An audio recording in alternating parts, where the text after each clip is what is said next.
All right. Hi, everyone, and welcome to another Mindgasms podcast. Gonna talk today to Adam Hansen, Hayden Bruce, also known as Pragmatic Christian, and Ed Kennedy, also known as Sam's Bulldog. And we're gonna basically do another one in our kind of series of discussions about religion, faith, morality, truth, and those sorts of fun topics, but do it a little bit differently. We got Adam Hansen here, who's going to talk about some cognitive biases, and we're going to try to do some steel manning of each other's arguments and just talk about that and applying that to discussions in general. And I guess I'll give it to you guys to kind of just introduce yourselves there. Whichever one of you guys want to go first, doesn't matter. I'll go real quick. Hi, everybody. I'm Edward Kennedy. I'm known as Sam's Bulldog on Twitter and YouTube. I am a lifelong skeptic and atheist, and I love science and philosophy and what Andrew's doing right now, although I don't do it anymore.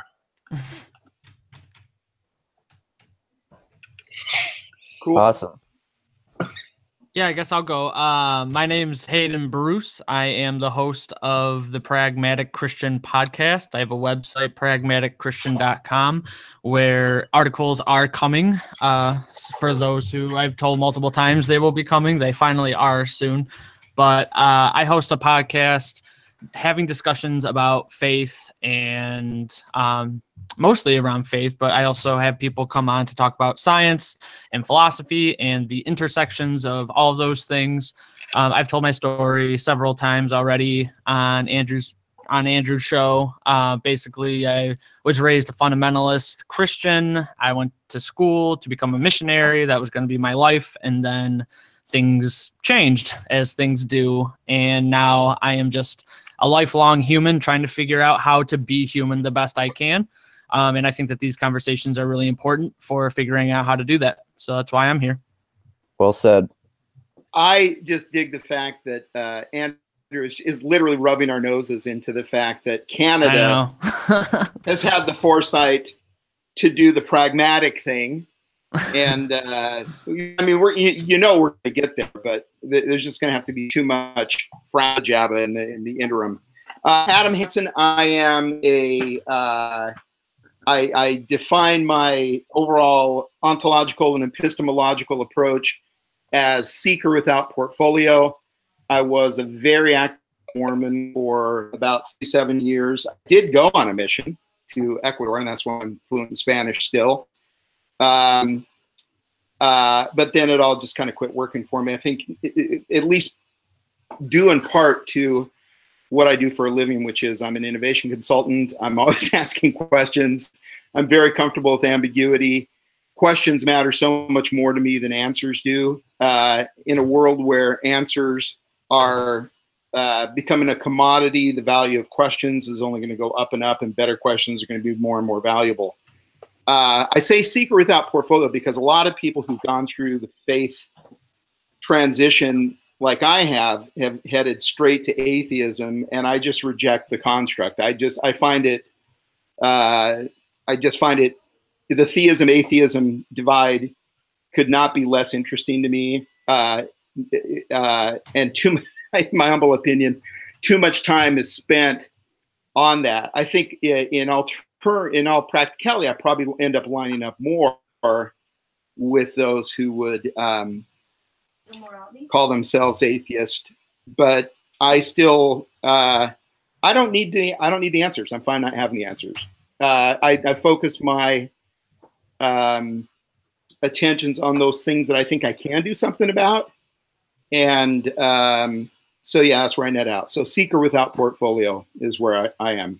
That's very pragmatic of you. That's interesting. We never really, I heard you mention that you used to be Mormon, I think on Hayden's podcast before, and you and I never got into that the first time we talked here on my podcast. So that's interesting. And it's interesting what you were just saying there about the the distinction between theism and atheism, because I think that that's also a very pragmatic perspective too, because I was talking with Eric Hunley and Dusty, who you all know, after the last Mixed Mental Arts chat the other day, and basically Eric Hunley was saying that he thinks I'm an agnostic because I don't claim to know 100% that there is no God.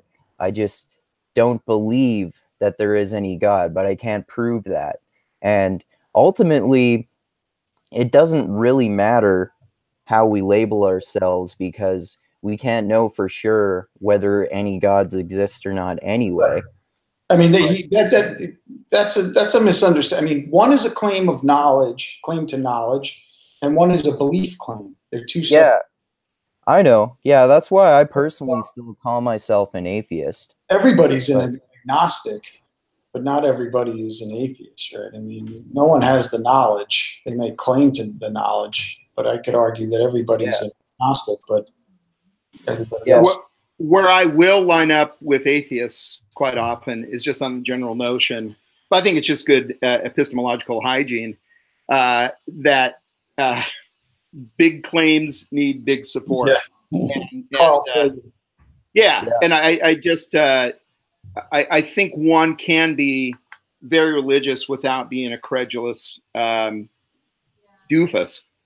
And I think certainly the kind of direction where Hayden's going, I find myself, I think, agreeing with Hayden on a whole lot, while, I mean, yeah, I don't know. We don't need to get too derailed on this fine point, but it is interesting to me.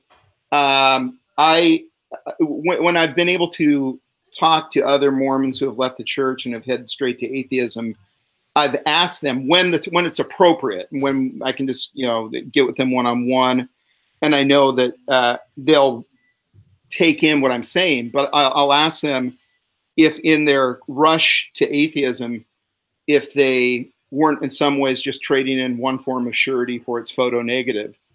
Right. And I just say, if that's meaningful to you, if it helps you get to a better place, great.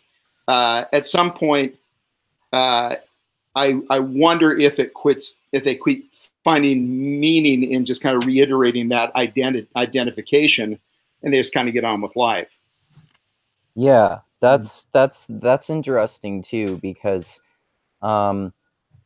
it does seem to be the case that, especially if someone used to be hyper religious, if they lose their faith, they tend to be like the ultimate epitome of really like militant atheists on their soapboxes about the lack of religion rather than religion. There is no God. Dude, shut up, bro. Look, I was a missionary. I mean, I interrupted people all the time to try to convince them that I had a way forward that was better than theirs.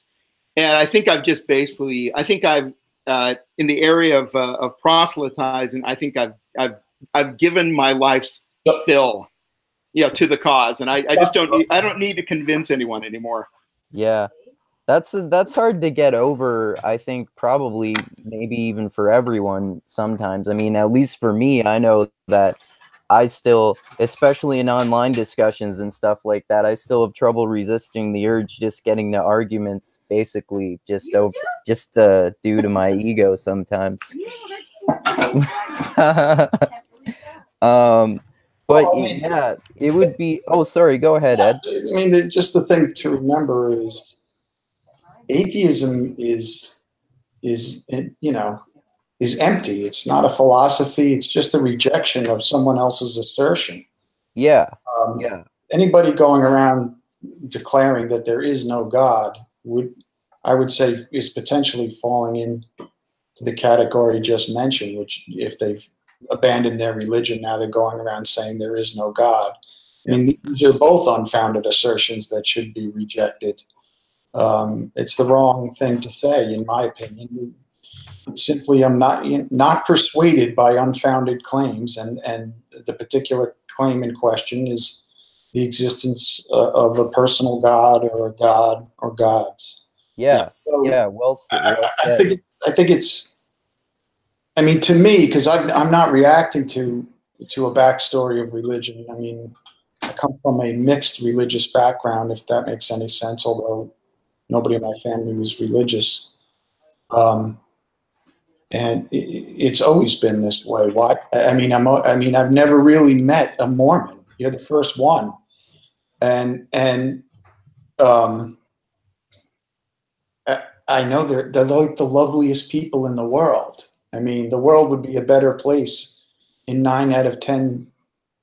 9 out of 10 times, the world would be at a better place if there were Mormons instead of fill in the blank.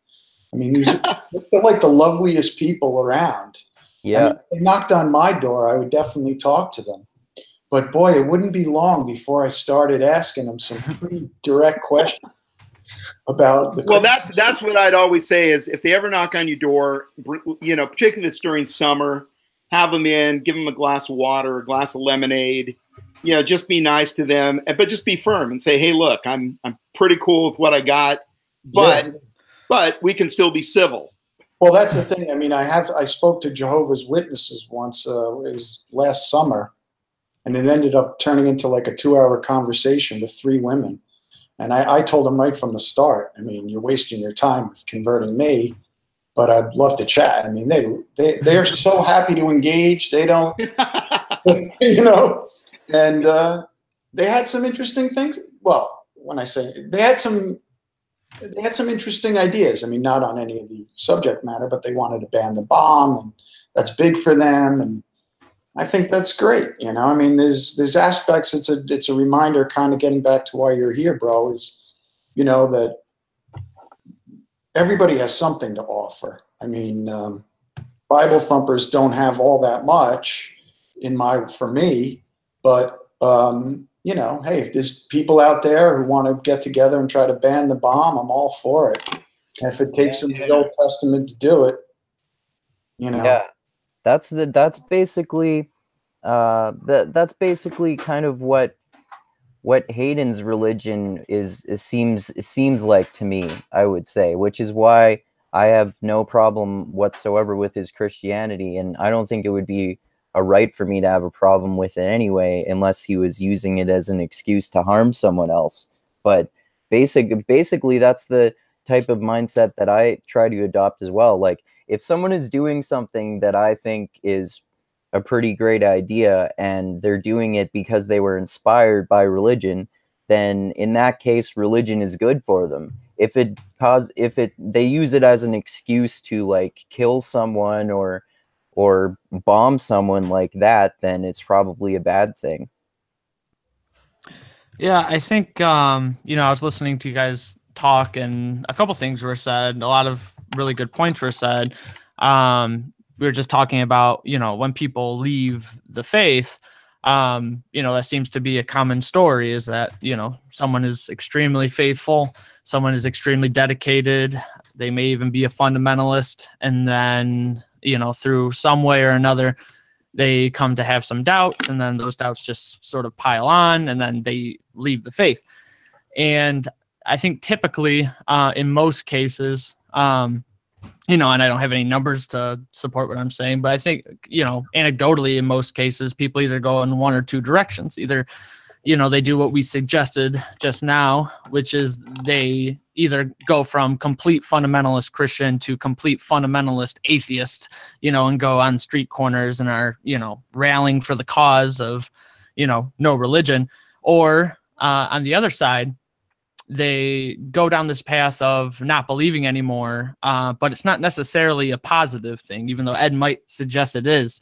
And what I mean by that is that it's not a positive thing in their life, as in they wish they could believe, they wish there was a God, but they just didn't have the resources for thinking through it in any kind of sophisticated way. And I think that is the majority of people who don't go in the fundamentalist atheist camp. They just go forward because they don't know what else to do. They can't believe anymore because they don't have the resources, you know, that someone like me or many others like me have, which is, you know, just by accident of my personality, where I went digging and digging and digging, and I found just all sorts of resources to think through these things. So now for me, I'm at like a point where it's like hard for me to give it up. Like, even though I may want to, sometimes it's hard for me because I'm like, I have a lot of good reasons for thinking that this, you know, still makes sense for someone's life.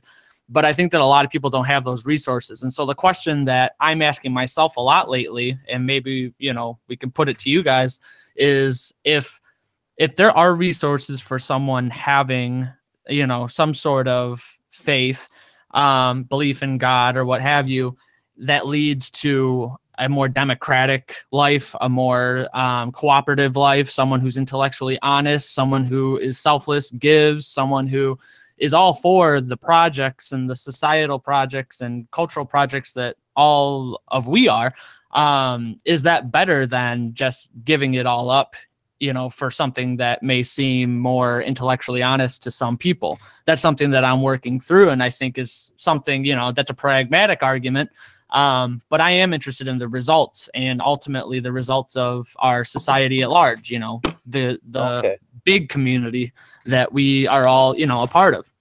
I would say that, like, for the example of someone like you, Hayden, it seems like whether you're Christian or not, or whether you believe in God or not, it seems like that's almost irrelevant to the type of person that you are. Like, you're an intellectually honest person, and I would say that, I mean, I'm just kind of mind reading here a little bit, so I'm just totally speculating, but it seems like if you were to not be religious, maybe at this point in your life, I think that I think that you, like, it wouldn't make you a less, it at least wouldn't make you a less intellectually honest person or anything like that.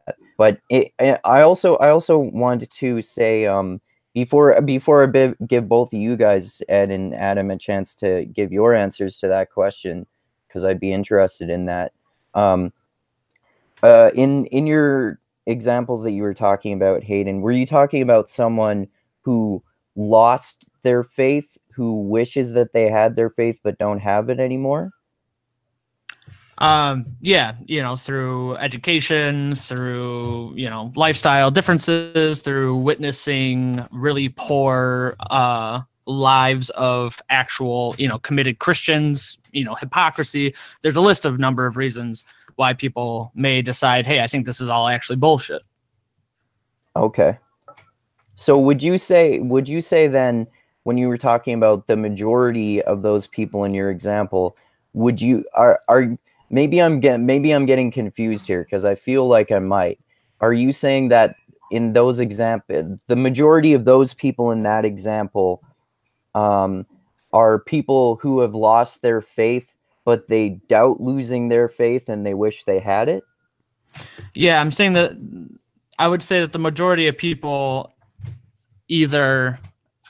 my guess is that the majority of people give up their faith or lose it. They just can't help themselves but lose it, but it doesn't necessarily add any positivity to their life in any of the other areas other than possibly intellectually, which, you know, Ed may suggest, but it's not actually making them a better person. It's not actually making them a better voter. It's not actually making any of those things. And in fact, it seems to be this huge lack in their being that they don't have a fill for, you know. And a lot of scholars have, you know, suggested that after the quote unquote death of God, we entered the age of ideology, where people are filling in that hole with, you know, X, Y, and Z ideology, whether it be Marxism, capitalism, leftism, right? You know, whatever the ism is.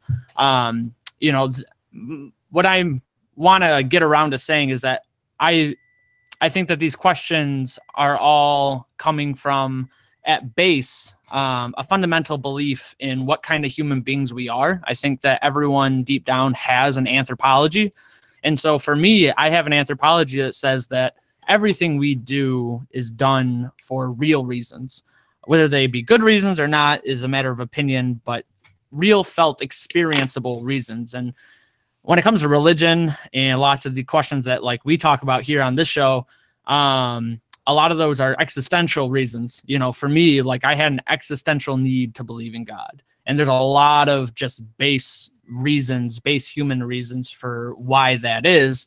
And so when we have these kind of conversations with people or talk about people, you know, or even like make fun of people who are like religious or whatnot, which, you know, I'm all for sometimes. I think that we have to keep in mind that people are doing or believing in these things for real reasons, you know, and that they lead to actually real consequences. And so for me, I actually feel sad when some people lose their faith and they're left with this void and they don't have the resources to really think through things intelligently or in a way that may lead to a better outcome. And then there's other people who lose their faith and they become just the best citizen, the best father, the best person, atheist in the world. And I'm all for that too. I'm not suggesting that becoming, you know, some sophisticated religious person is the best way to live. I think it's a hypothesis. And I want to see the evidence, you know, at the end of the day. But yeah, so these are just thoughts that are in my head. Okay.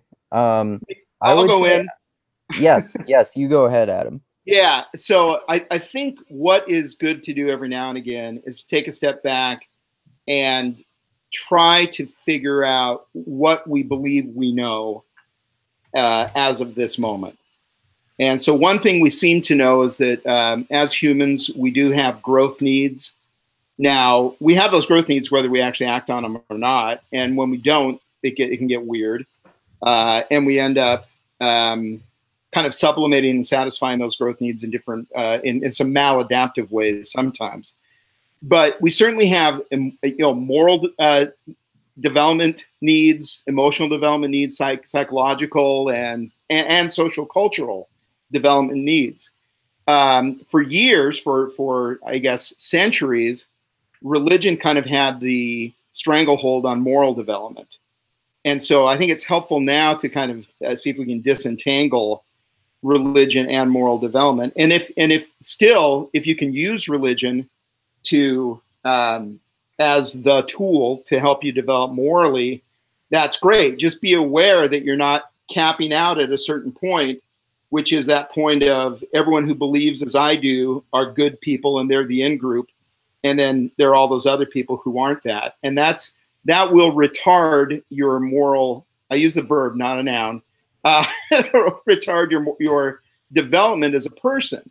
Now, people can be religious and beyond that kind of in-group centric approach, which too many religions do succumb to.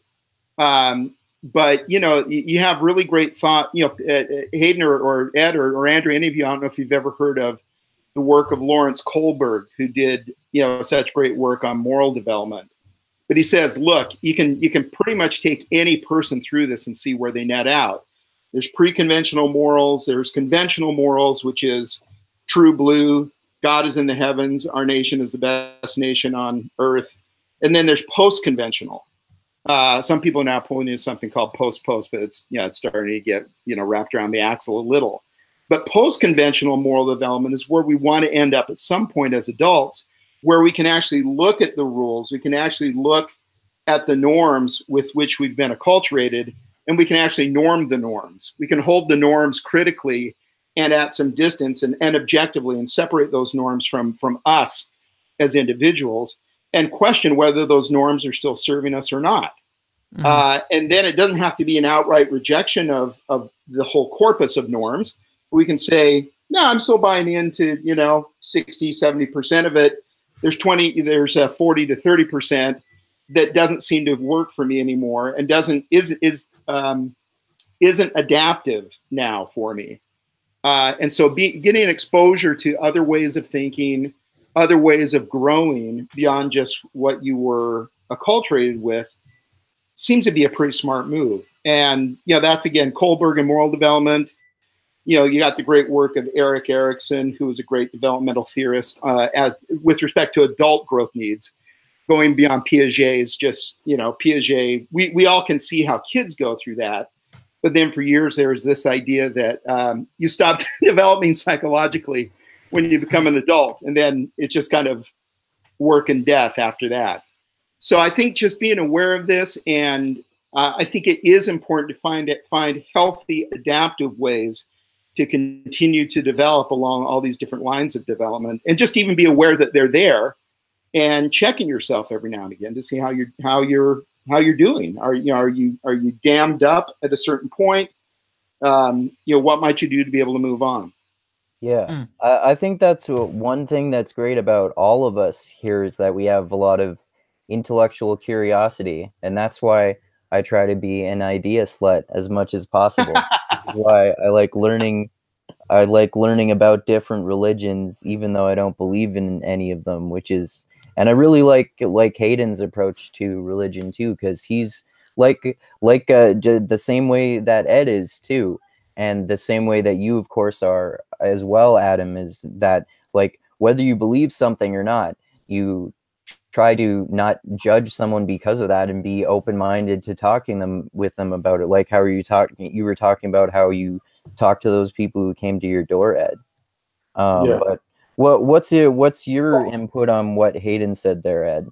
Yeah, a couple things, and this kind of goes to one of my biases, that personality flaws, whatever you want to call it. And my ears pricked up when Hayden talked about intellectual honesty, and for me, that's the highest moral standard or ethical standard. Am I, to thine own self be true, as my dad once said to me on a golf course 30 years ago, when I wasn't counting my strokes up right, and I was not intentionally, but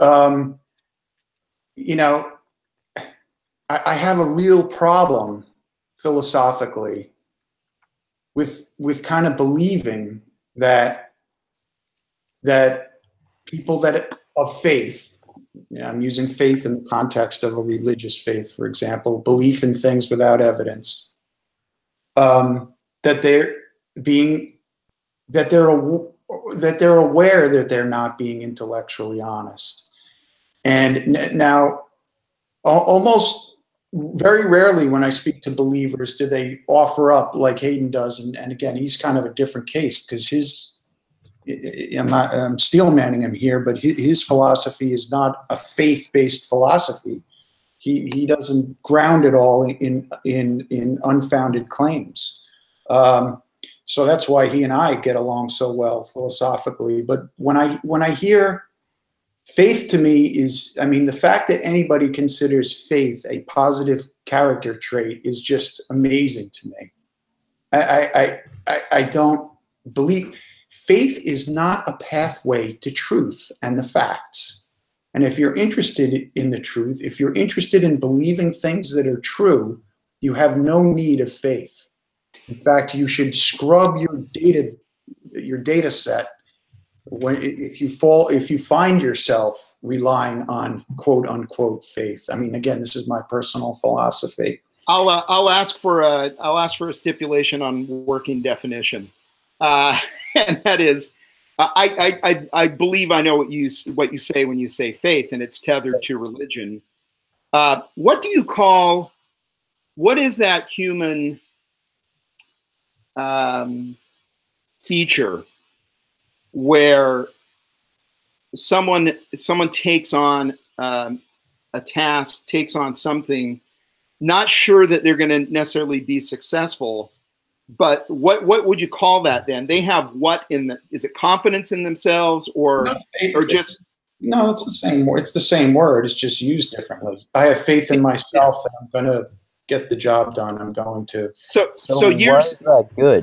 So years ago when I set out. Based on evidence. Yeah. So years ago when I set out to write, Outsmart Your Instincts, the main thing driving me was just, it became increasingly outrageous to me that the ideas that I was pulling together weren't already out there. And it's almost just kind of like well, hell, I guess I'm gonna have to be the one to do it then. I had no reason to believe that I could author a book, and it's daunting. And you know, if anything, I will cop to optimism bias, which is almost kind of like the opposite of negativity bias. Mm-hmm. I am overly optimistic.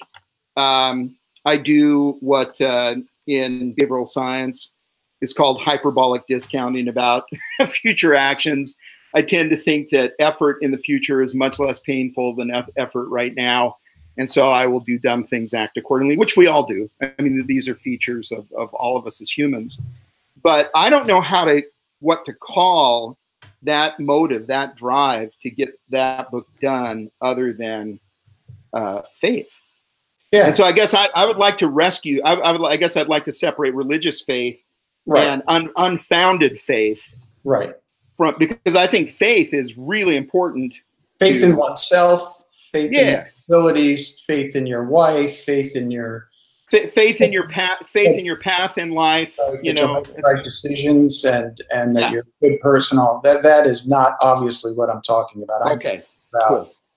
I am talking about making claims about the way the world is, was, or will be that are not based on evidence. Yep. Belief without evidence. You have good reason, and if you had to, you could sketch out on both sides of the ledger why you have good and bad reasons to be optimistic about writing that book. That is a evidentiary exercise. If you're talking about a resurrection or flying on a winged horse to heaven or whatever, or Joseph Smith for that matter, and magic hats and all the rest of it, again, if you're interested in the truth, if one is interested in the truth, then faith is a non-starter, right? Because there is no decision that can't be arrived at without faith. The opposite side of the argument can be arrived at faith just as easily as the other. So this is why to me, it's a total negative. It's a character flaw. It does a lot of ugly work for people. It does a lot of good work for people too. It certainly does. And the Sam Harris example, of course, is your daughter was just killed in a car accident.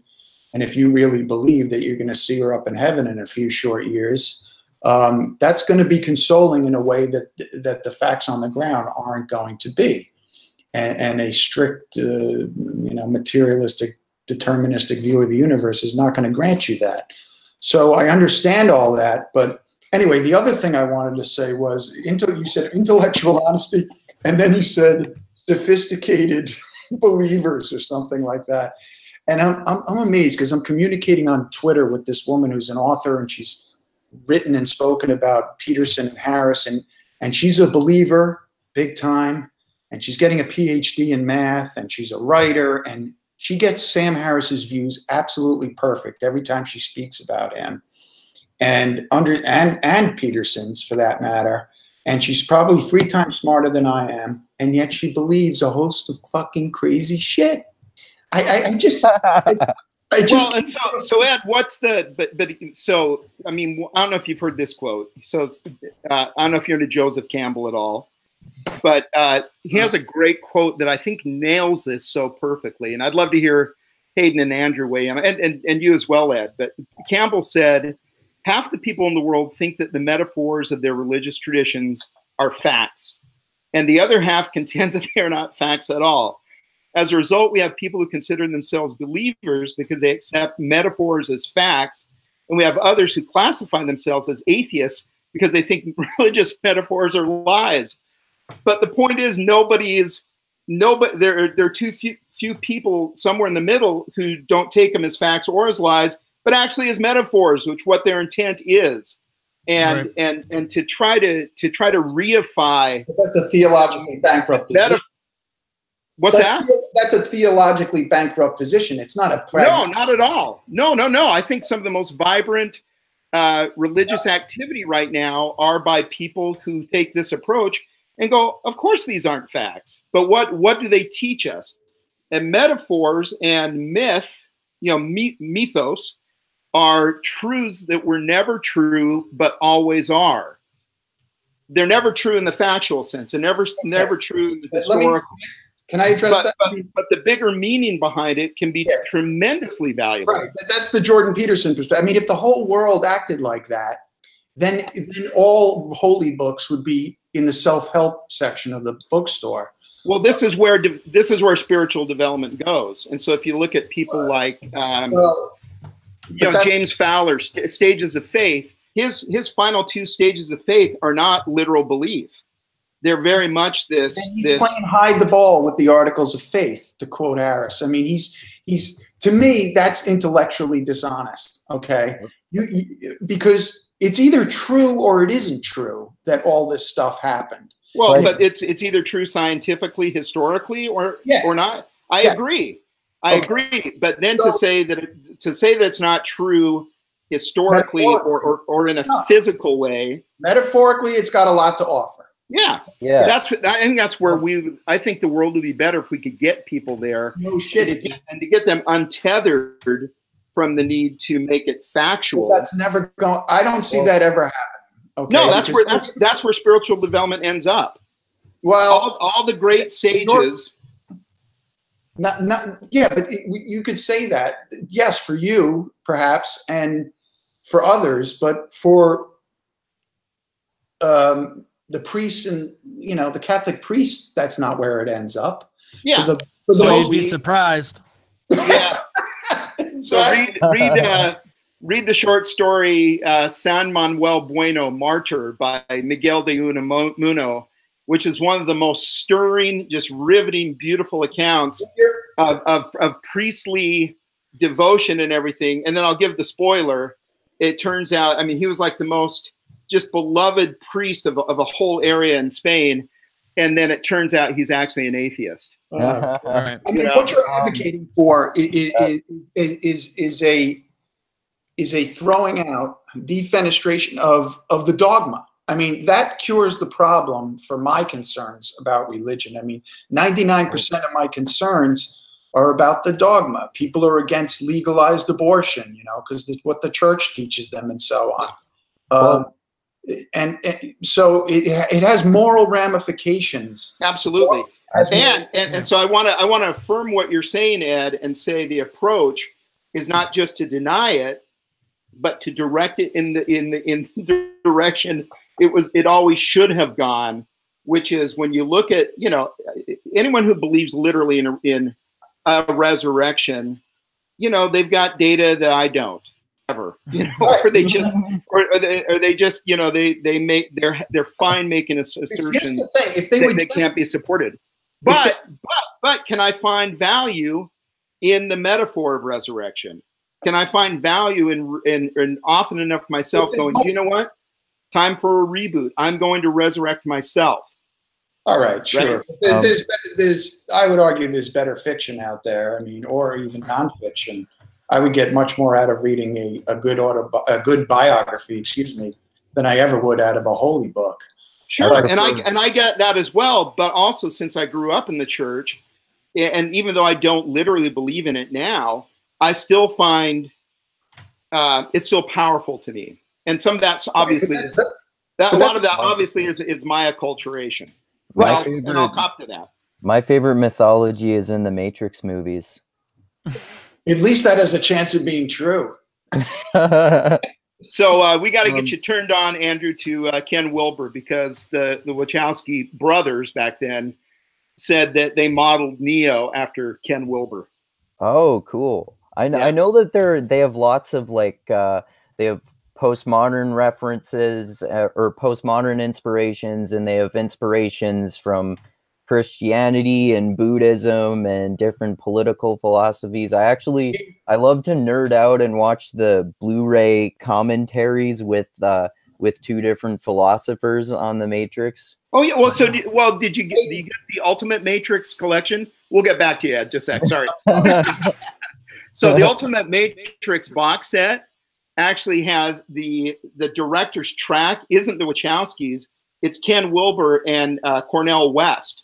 Oh yeah. Cornel West is a pragmatist. Oh yeah. Okay. That must have been the other guy who was talking then, because I remember I haven't seen it for the second and third one because I don't have those Blu-rays, but I have the first Blu-ray, and the the commentary that I'm talking about is, I know Cornell West for sure was one of the guys, but Ken Wilber must be the other guy. He is. Yeah. So there's my plug for integral thought. Yeah. And there's my plug for pragmatism. Yeah. There you go. All right. Yeah, And I was gonna say in terms of pragmatism, Hayden, you're a great example of someone who Adam was talking about, for whom that we can see lots of psychological benefits that people in religious communities can have, like we were talking about when we recently talked about Jonathan Haidt's book, The Righteous Mind, how there can be benefits to religion, and you can get into the sociobiological argument for the benefits of religions based on group selection and how cultures evolved and stuff like that. And that's part of what people like Jordan Peterson, who you mentioned, Ed, talk about too, how there can be psychological benefits to believing these metaphors while not necessarily arguing that they're actually literally true. So I wanted to get your thoughts on that, Hayden, and in terms of pragmatism and whatnot. Yeah, well, we're using these words that have been debated for the last 100 years, and I've been suffering at the words of these philosophers for the last couple months, reading through their arguments, and it is mind-boggling that the smartest people in the world can't agree on how we actually know anything, how we actually know what's true, what is a better definition for true, which Ed might like.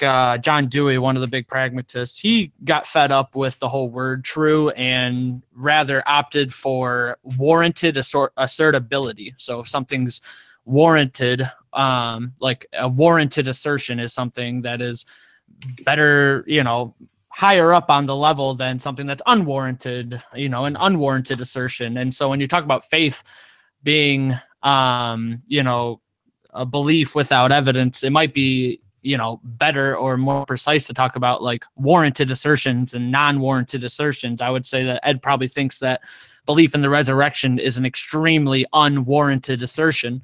So there's, I think that could help. Also, you're talking about my pragmatic Christianity, and you brought in Jordan Peterson and truth and all these things. What I've come to realize through my studies is that not a single person on the planet has direct access to unmediated, unvalued, uninterpreted reality. There's no there's no human independent perspective that we can get a God's eye view and look over science or look over the world, look over our experiences and say, oh, this is objective reality. Because, I think it's kind of obvious when you start to think about, which, that might have been an annoying thing for me to say that it's obvious. It's obvious to me now after all this time thinking about it, but it's true. You can't even look at your hand without bringing all these experiences from your past and think, and, you have all these, John Dewey uses the term funded meanings. When we look at my microphone, I know what a microphone is, and what that involves is knowing what technology is and knowing what a computer that it's connected to is, and knowing, all these, layers and layers and layers of complex meanings that are all funded for us without even having to think about it. And that's the brilliance and the incredibility of evolution and cultural evolution and the human mind, is that there's layers and layers of complexity constantly going on with anything we do, anything we think, anything we look at, anything that we talk about the truth of or the objective fact of. There's all these funded meanings that we take for granted and we don't even know it's happening. And so for me, being aware of that, being aware of the levels of complexity and how all those funded meanings, they didn't come from heaven. They didn't come from, they didn't come from just anywhere. They came from all the human lives that have come before us, that have interacted with microphones, that have put microphones in front of us, that have, done commercials for microphones or used them, and we've seen them use them. And all of these funded meanings are coming from us experiencing the world and experiencing microphones and seeing other people experiencing microphones. So all these funded meanings that we take for granted that are attached to objects that we would say are just objective objects, like the microphone in front of me. All those things are human practice dependent, because that microphone would have zero meaning to me if I didn't know, implicitly all this funded meaning that came from human practice. And Hayden, I want to just hitchhike on this quickly. So I think this is really interesting. I want to hear more about this because I think it ties in very nicely to the whole idea of motivated cognition. And the idea is that, our goals and needs, the super majority of which we're not even aware of, right? They're non-conscious, really do drive thinking and drive our thinking toward desired conclusions. And we don't even know that that's going on. So in addition to just kind of funded meaning, those experiences we've had that we can remember, what was the first time I saw an adult using a microphone, and what did I think of that adult? Was that adult cool? Was that really cool that adult was doing that? Or was that adult an asshole? And so now somehow there's some taint to microphones and adults, somewhere buried back way back where I can't even begin to surface, right? And so I just think motivated cognition is something we always, and I like that notion of funded meaning. I want to explore that a little bit more and see what's the connection between funded meaning and motivated cognition.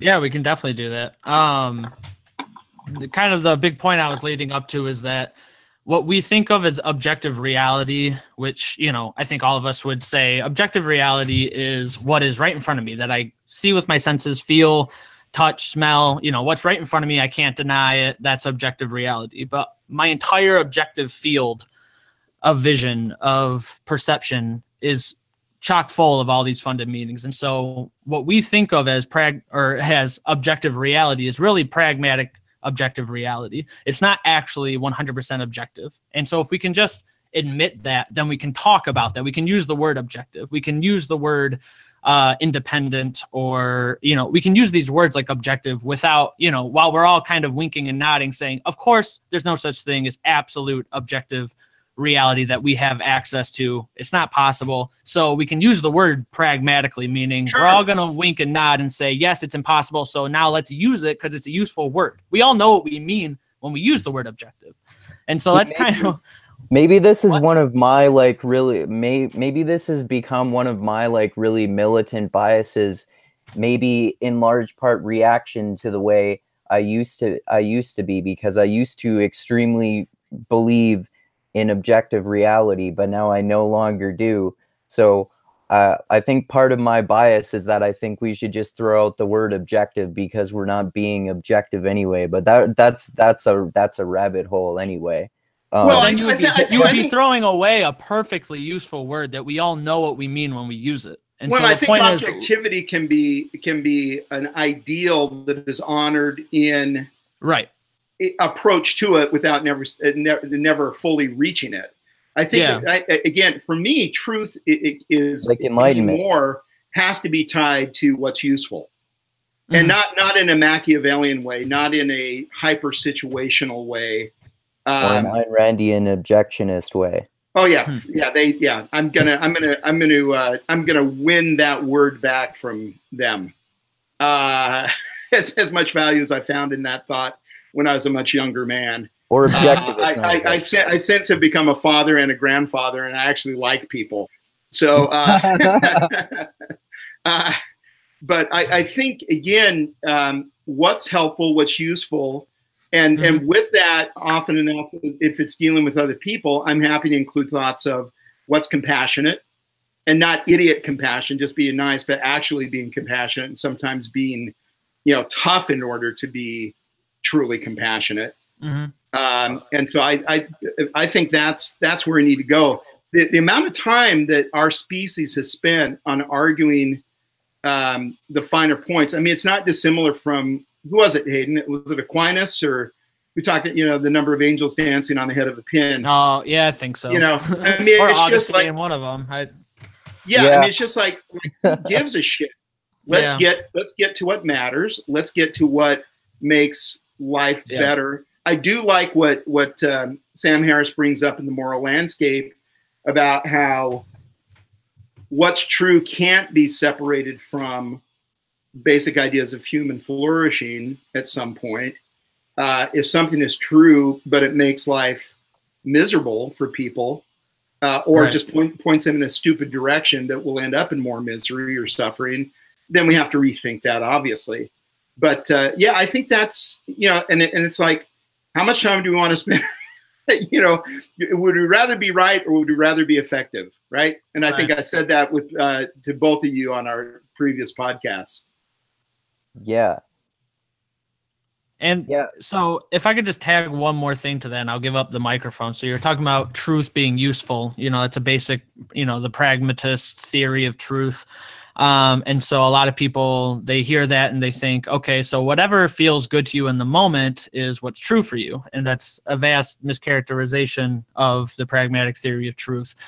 What it actually is closer to what I was just talking about as far as funded meanings and reality. So Jordan Peterson likes to talk about being, which is the broader environment that we have to be adapted to. And I mean broader by the psychological world is just as much a part of the human world as the material world. So you have a psychological reality, spiritual realities, which, isn't a metaphysical thing, but we have all these sorts of ways of being in the world that are all part of our environment. And so what Jordan Peterson is talking about in a, sometimes convoluted way, and a lot of people just don't really understand him. I'm coming from just as, a pragmatist perspective, and I can see what he is saying, but perhaps I can do it a little differently. So in my own thought, I've been thinking about, because I very much am interested in Darwinian theory and evolution. I love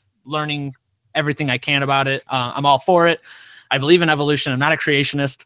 And so when I think about, truth or good or, like adapting to the environment, from what I was just saying about human reality and the funded meanings of our world, we, whatever's going to be good or whatever's going to be true is what is most adaptive to the super environment, and that's what Jordan Peterson's talking about, the metaphysical or not metaphysical, metaphorical world, the story world, the psychological world. I think Carl Jung called it the psychical world or psychic reality. And whether we like it or not, and this isn't woo-woo, metaphysical, spiritual, Deepak Chopra shit. What I'm saying is just basic human anthropology, which involves biological and cultural, evolution. And so we have to take all those things seriously and involve them in our calculations when it comes to what does it mean to be human and what does it mean for us to thrive in the environment we're in. And that doesn't just mean the political or the material environment. So I'm in a house. Obviously, I'm beating out the cold weather outside.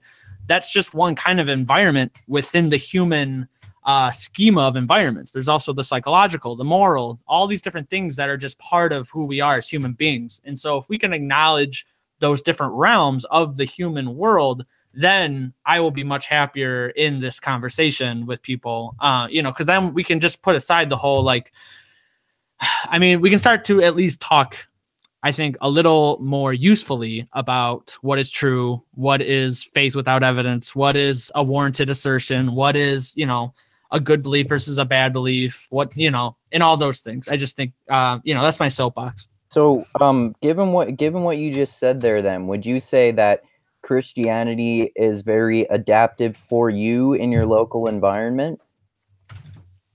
It has been. Yeah, I grew up with it. It's kind of just etched into my life, into my being, into my mind. Okay. So for better or worse, I've had to adapt with it. Imagine me being born, and then my parents decided to have elect surgery for me to have another arm.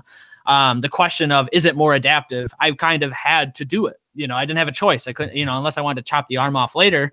But I guess if I carry the analogy over, I grew up and learned, hey, I can actually do some stuff with this third arm that I wasn't able to do if I just chopped it off. And so I've decided to make it an asset. Okay. So yeah, but your ability to hold that religious background objectively like that, there's has been a positive. Now, once I got over the hump, once I got through, you know, a lot of depression and anxiety, it ended up being a positive tool in my tool bag. Yeah, so you have to be able to develop in order to get enough distance from something to be able to hold it as an object. So that doesn't just I'll agree with Ed on this. A lot of churches do a horrible job of helping their members get to that point where they can hold their religion objectively and get that kind of helpful critical distance from it. Not critical as in criticizing, but to be able to really understand it better and not identify, not subjectify it so much. So I just literally thought of two things there. One, first of all, one religious value that I actually pragmatically follow from a completely secular perspective, in my opinion, and I've been thinking lately I might actually make a video about this, is about how one common value I see in religious figures like Jesus and the Buddha that I admire and that I literally try to apply to my own life as much as I can, although I could be a lot better, is to love your enemy. And that's one thing that I like a lot about Daryl Davis in that documentary Accidental Courtesy that we talked about on the last Mixed Mental Arts chat. He's a black guy and he befriends people like Nazis and white supremacists and has literally converted people by being friends with people who hate him. And so that's why I do think that there can be a lot of positive benefits to those kinds of values specifically. But for me, I was also thinking about how, like, the pragmatism in terms of religion and Christianity, I think this seems to me to be kind of like a highly personal thing, and maybe that's part of why even though we can get along with each other really well, we have perhaps fundamental philosophical disagreements, like in terms of your religion, Hayden, and my and Ed's atheism, for example. I would say, because for me, even though I see that there can be positive psychological benefits to religious worldviews, for me personally, I just can't get over this mindset that, but I don't, like, just in my own head, I think, but none of this is real. Why? I just can't get over, like, why should I delude myself into believing something that I don't believe in because it might help me in my life? That's just the biased way that I think about it in my head. Yeah. And going back to that guy, I mean, the fallacy.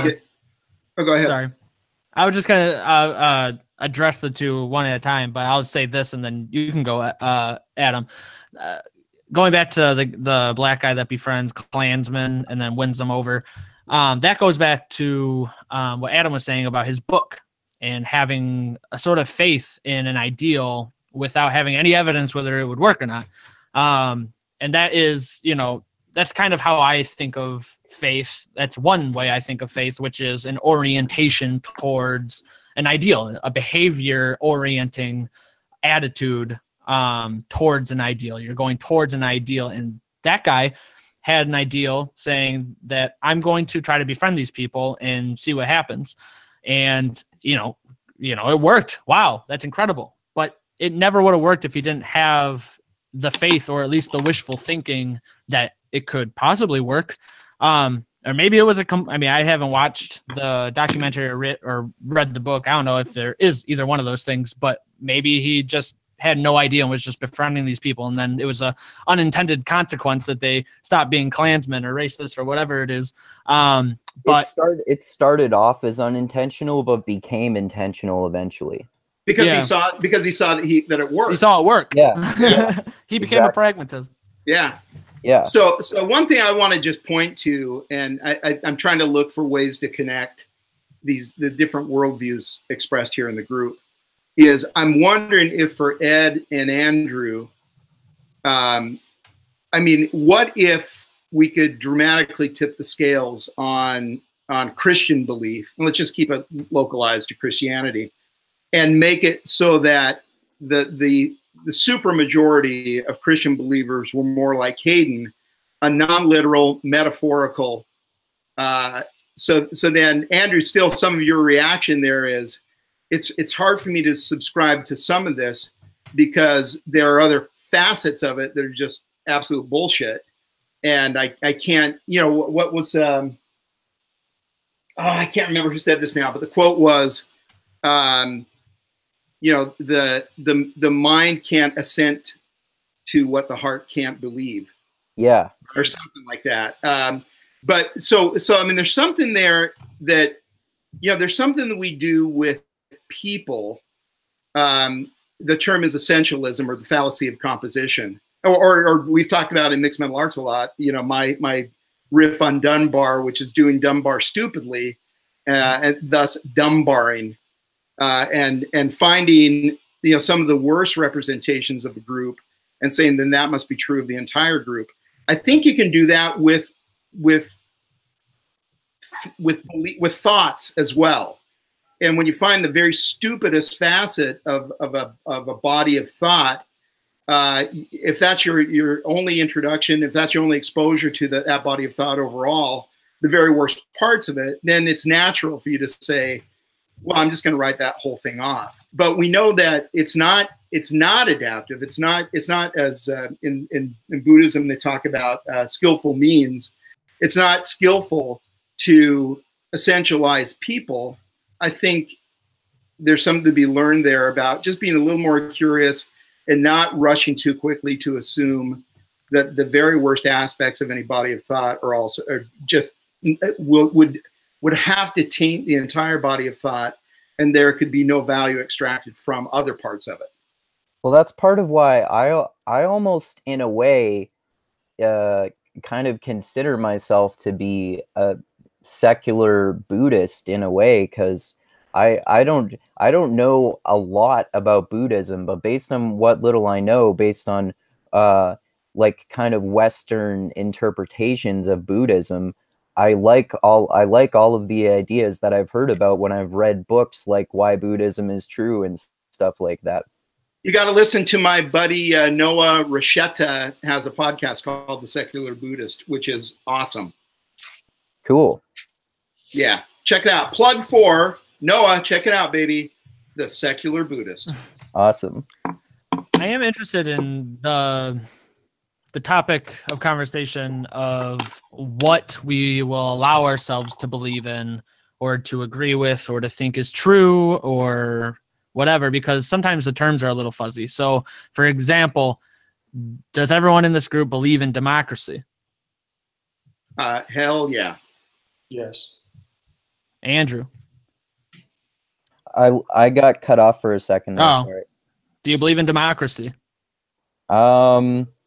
Well, that's an interesting question, because I would What about as an ideal? I would say that I don't, but if you're asking whether it's a good thing to aspire to, then I would say yes. Sure. So you believe in it as an ideal, at least. Well, does democracy exist in the world? I mean, No. we could say that it functions in little pockets here and there when it's going well, but is democracy itself something with a capital D? Is that an existing angel spirit, something that lives up in the air? No. No, I think we would all agree that it's not. Yeah. Right. It's not an entity that exists ontologically in the world. Yet In the we same all way talk that about money is. democracy. Yeah, but we still talk about democracy. We still form our institutions based on democracy. You know, you could say that there's a religion of democracy. People have faith in democracy or lose faith in democracy. Democracy orients people's behavior and affects people's behavior all over the place. And so how exactly are we believing in democracy is the question that I began with. How are we believing in this thing that doesn't exist, but we all know it does when it is functioning, kind of like consciousness? There's no such thing as consciousness as an entity that exists. You can't grab it, you can't find it, you can't locate it. It's all these different functions in the human brain. I just don't think that we have to believe that it exists for it to be useful. Like in the same way that you even don't necessarily believe in God, but you think that God can be useful.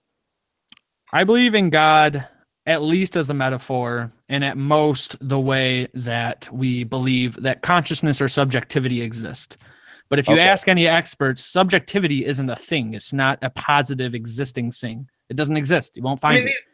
So Hayden, but there are effects on it. Are you comfortable with some of these conceptual frames? I mean, aren't we just really talking about tools? Yeah. I'm happy talking about tools. I'm happy using that language. I think that's it. And then it just becomes, what is the fit of the tool to the need? You bring up that point about language games all the time on your podcast, Hayden. Yeah, I mean, language games are just the language schemas attached to, or conceptualizations attached to practices. And so within a specific practice, you're going to have a language. It's going to come with all its practices, rituals, habits, understandings. Earlier, I mentioned funded meanings. It's going to come with all these funded meanings that don't necessarily translate into other language games or other practices.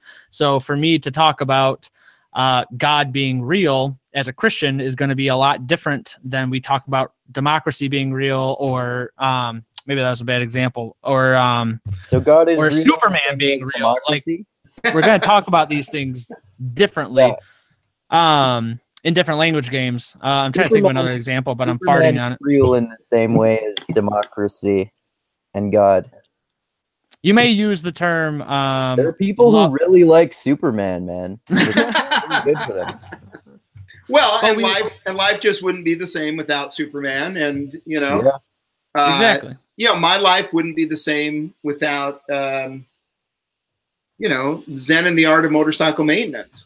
I don't remember that Persig actually made any claim that I know it was at least kind of semi-autobiographical, but the point of it is not even to think of it in terms of fiction or nonfiction, but just what are the ideas contained within it, and are those ideas helpful in some way? Do they help me? Do they help me think better? Do they help me be more effective and more compassionate?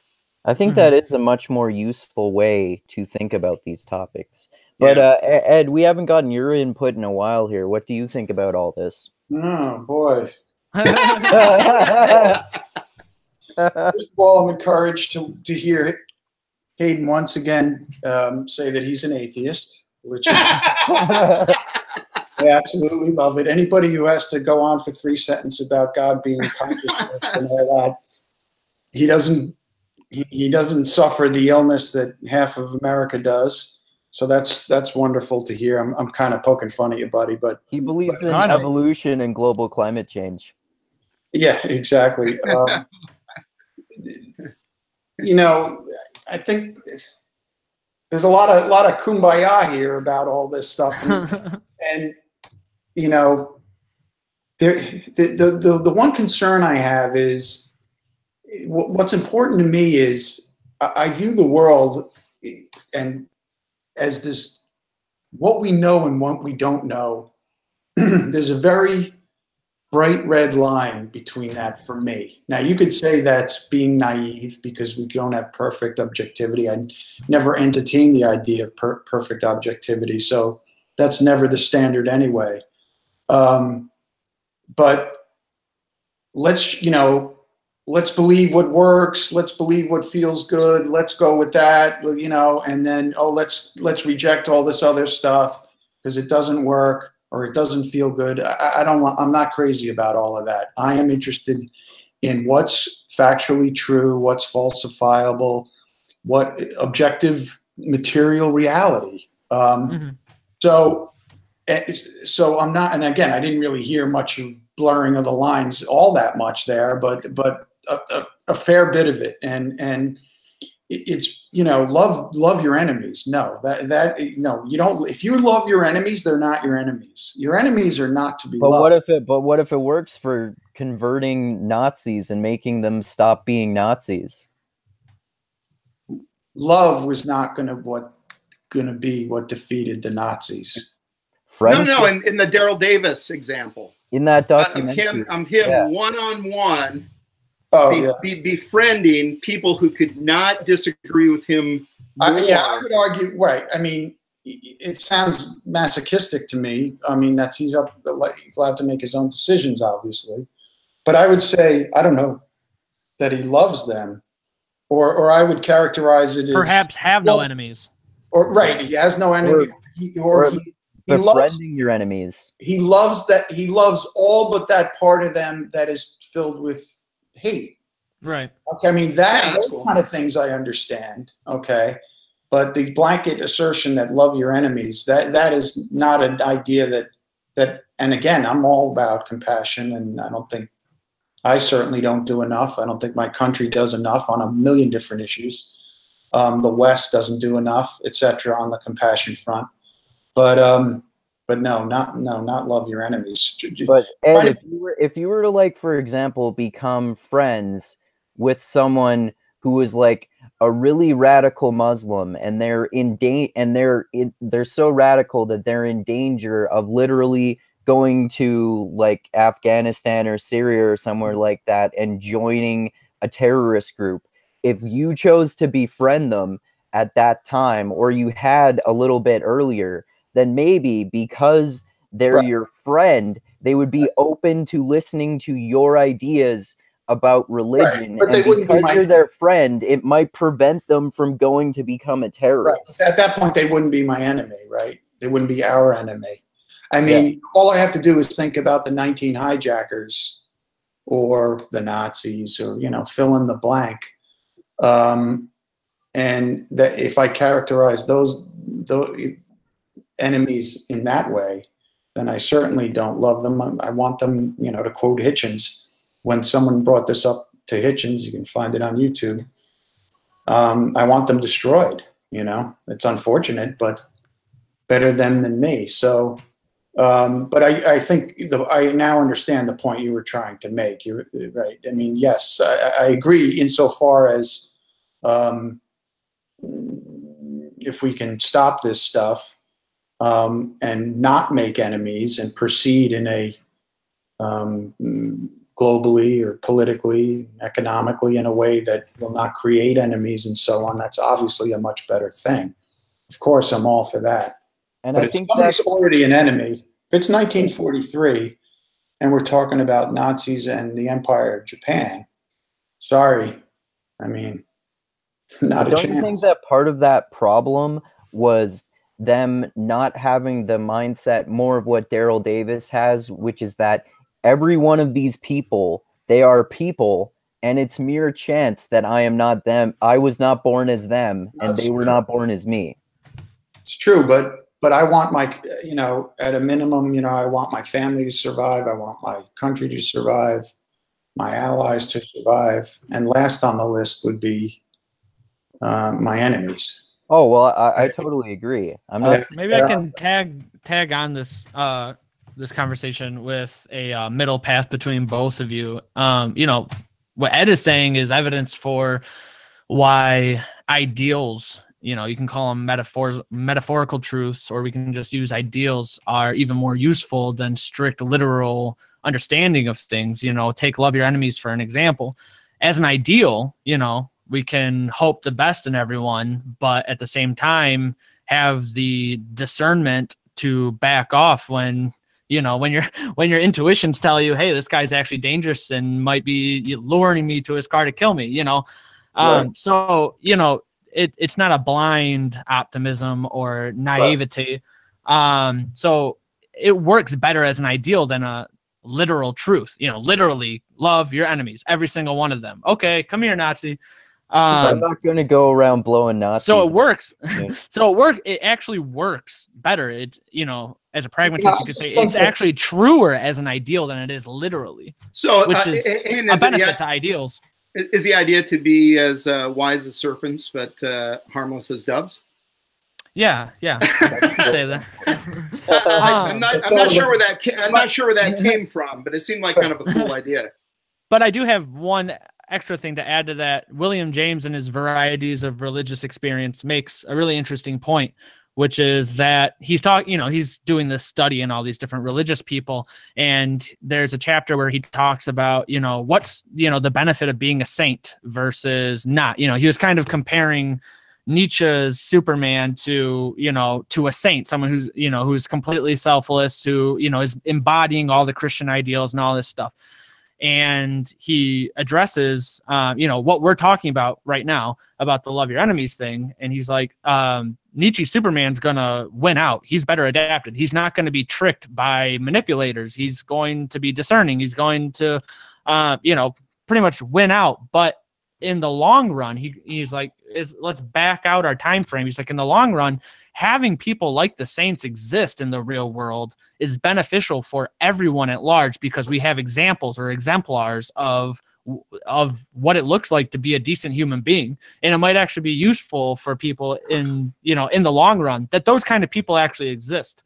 And so while it may be, pragmatically useful to believe in the ideal, but not all the time, like Ed was just saying, I'm glad that those kind of people exist. Even if they edge on being naive, I'm glad that those people exist and are examples to all of us, shitty people, well, and so like that kind of goes back to my pragmatism, which is that there are no absolutes and there are no one way to think and believe about things and how to act in the world. I am glad. I really believe in democracy as an ideal. And I'm so glad that there are atheists and there are Buddhists and that there are, whatever Adam is. I'm glad that we all can exist and look to each other's experiences for our own funded meanings and making decisions off of each other's experiences. I look at every single human being as a little scientific experiment in what it looks like to live a human life, and what works, what doesn't works, and we can learn from each other. We are social animals. And so I'm glad that there are some saints out there, even though it's not 100% pragmatic all the time for each individual. Well, I think, Hayden, that the opportunity is, just as why do certain works of fiction resonate with each one of us a little bit differently or whatever? It's because we find elements of ourselves within that story that really resonates. And I think it's not to just hope that there are more saints, but for all of us to find, hey, what are some saintly tools that I can add to my toolkit? What are some Ubermensch tools that I can add to my toolkit? And then can I become increasingly discerning about when to use them? And hey, here's the big win. How can I take a saintly tool and an Ubermensch tool together, right, to work on a particular need or opportunity to create something wonderful in the world? And I think that's the approach. And I like all of what you both just said there. And in terms of democracy, again, which you mentioned there, Hayden, that reminds me of when we were talking on, I think it was the last Mixed Mental Arts chat, or maybe the one before that, Ed, about how like these American ideals of the American founding fathers about ideas like all men are created equal and that kind of stuff. They were like, those aren't necessarily objective scientific truth claims. Like, they originally came from their Christian religious inspiration in a way, which, I mean, certainly most people don't interpret them that way now today, probably, but that's where their inspiration came from when they thought about those ideas. And obviously, there was democracy long before them, like back in ancient Greece and ancient Rome and whatnot. As a matter of story. I stood on the spot in Athens. It's called the Bema, B-E-M-A. It's a stone that politicians used to stand on when they took votes of the male citizens. You can stand on the actual spot where democracy was taking place in the 5th or 6th century BC. It's pretty cool. That must have been amazing. But I'm going to take issue with the founding fathers and their documents are a reaction to the wrongs committed by religious thought, condemning the mind and freedom of thought and all the rest of it. So, and they were pilgrims that came here initially. That's true. But So I reject this. They're founded on Christian. No, they're founded despite and because of the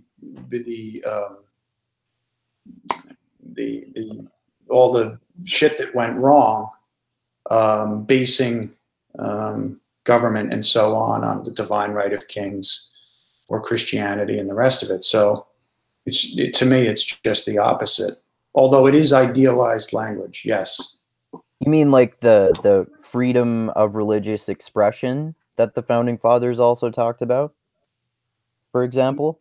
You know, yeah, all of it. Democracy.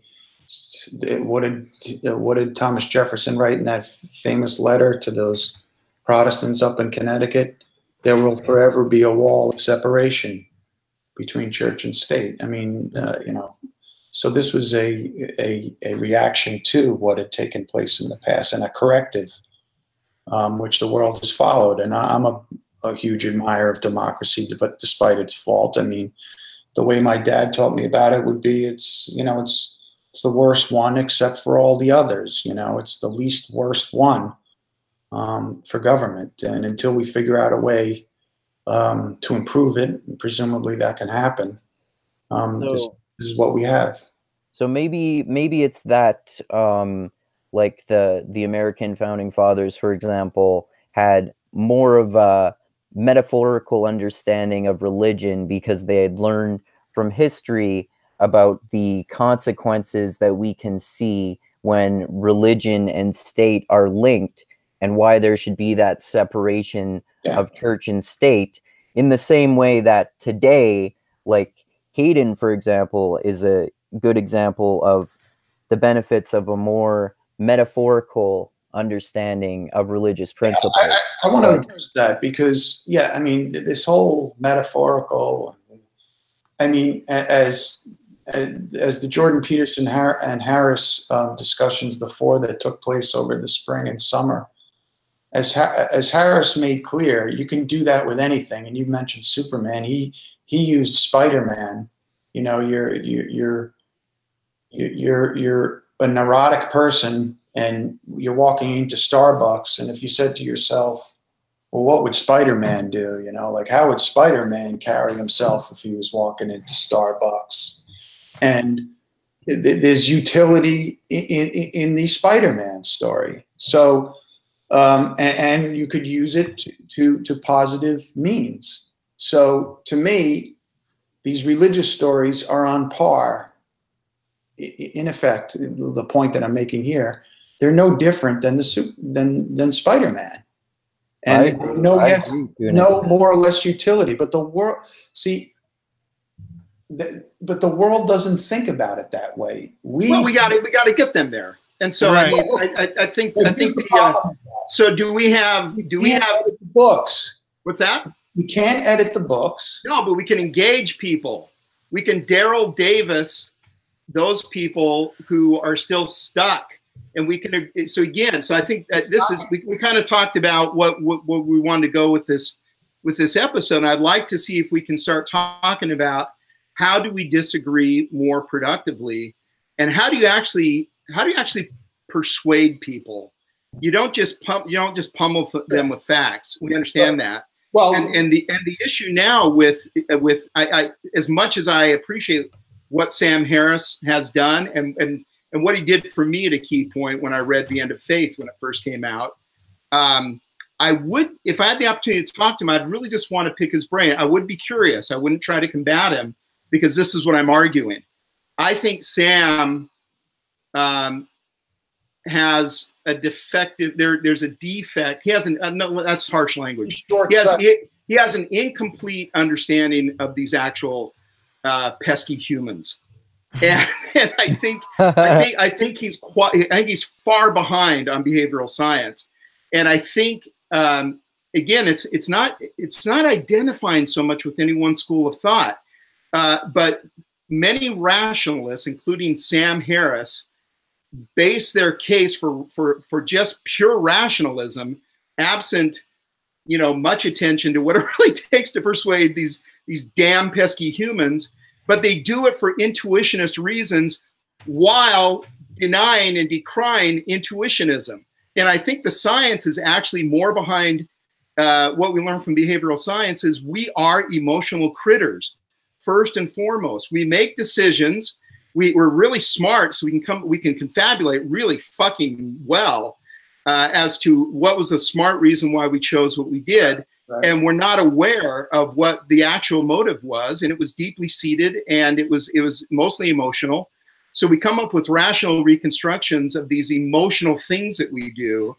But the way forward has to be both. The rationalists have to open up, and if they really want to be effective, they have to understand why using the tools of intuitionism in concert with the tools of rationalism could actually be a much more effective way forward. Yeah, I mean, I was actually thinking the other day about how it's a little bit ironic that you can actually be closer to rational and objective if you understand that you're not being rational and objective. And you're not. And that's the thing. Matter of degrees, though. That's all that matters. It's the matter of degrees, right? Absolutely. And I would be the first to. I would agree with all your criticism of. I just about agree with everything you said about Harris. I think that Harris is just one flavor of a communicator of ideas. And remember, he doesn't have a religious backstory. Religion wasn't discussed in the home. So he can't like me, he can't personally identify with being frankly brainwashed by these ridiculous ideas. and he can't get over how he loves to say that when Islamic terrorism was going on, in September 11th in the aftermath, he talk about how, getting liberals to understand that Muslims actually do believe in paradise. They actually do believe that they're going to get the 72 virgins, and if you die in defense of the faith, that people actually believe this. He needs to, in a sense, take his own medicine on that and identify with how deeply held, when you're taught things when you're young, when you're exposed to ideas when you're young, it's hard to get rid of them. You see that we talked about it earlier. Hayden was talking about them. The reference, I forget the word you used, but the reference data that are subconsciously backing up your thought process. Funded meanings. Funded meanings, yeah. It's definitely all there.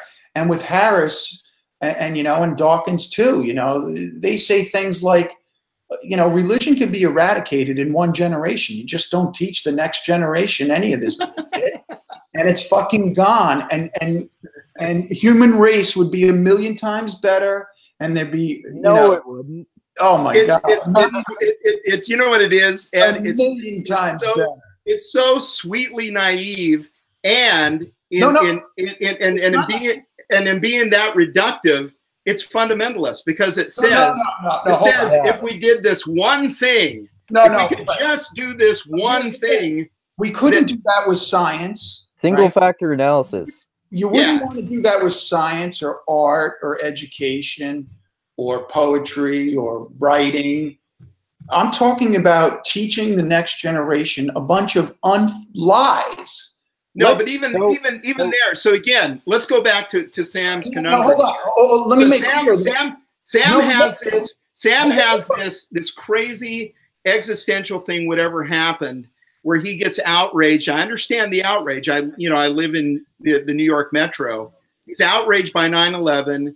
He's probably heading that way anyhow, but that kind of gets him on a path toward decrying all religion because he found the very worst expression of it outrageous and untenable, and he doesn't want to see that happen again. I understand not wanting to see that happen again, but in essentializing in this fallacy of composition now, that all religion, that's what all religion points to. It's just like Jordan Peterson saying that all postmodernism ends up in the gulag.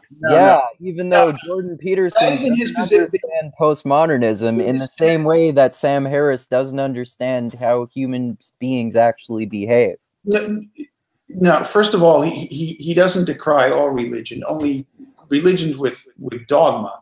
Dogma is the real issue with him.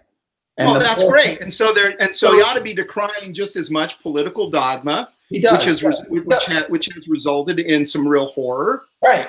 Yeah. And I'm on board with that. Right. That's.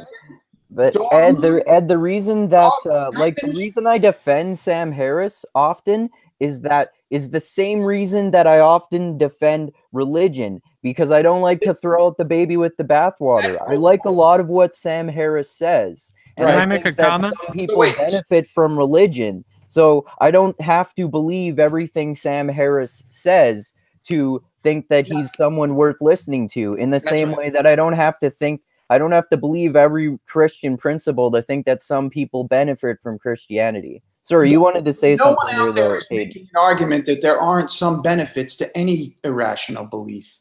You can believe you're Napoleon and your life could get better. But you always go, Ed. You always go to the most outrageous. Well, here's where you can steal, man. Ed. I am Batman. You don't have to go to the most outrageous, kind of dismissive examples to make the point. What's important to remember is that Sam Harris is one guy with one style, right, of what he accentuates, what he doesn't accentuate in his ideas. He's an atheist. He sees the damage. He started his famous first book the day after September 11th, as you pointed out. He is one type of communicator about these ideas. And when you get Harris, that's what you get. And right? I just want him to be more effective, Ed. And I'm saying if he would actually introduce some nuance. I mean, the best thing that could happen to Sam Harris, honestly, would be to make 5 really close friends like Hayden. Hey, I'd love to be his friend, but I think he tear me apart. and for him to actually hear them out and not be so goddamn dismissive of anything that even smells of religion. But Harris wouldn't have an issue at all with Hayden's philosophy. This is the point. Oh, thanks, Ed. Because he's not into dogma. He's rejected dogma and said, "I'm a consequentialist." I don't think Sam sufficiently accounts for his own dogma. Yeah, I have a comment to make. One dog. I bet you can't name one dogma. Hold on. I see this online on Twitter. Name one dogma that Sam Harris has ever uttered, because I'd love to hear it. The world would be much better without religion. That's a dogmatic statement. Free will. That's not a dogma. Yes, it is. That's an unsupported assertion. No one knows what the world would be like without religion. What? Well, hold on. That's why it's a faith claim to say that the world would be better without religion. Do you think the Middle East would be better without religion? It'd be better without literally kind of that Fowler's stage 2, Fowler stage 3 religion. Yes, the world would be better without Fowler stages 1 through 3 religion. The world would be better with more Fowler stage 4 through stage 6. You just denuded religion of all its dogma, which makes Sam Harris's thesis. It's the dogma. It's the belief. But Sam ignores any of the actual power. No, that he doesn't. Net of the dogma. He wrote a book on spirituality without religion. Right? I agree. Which dogma?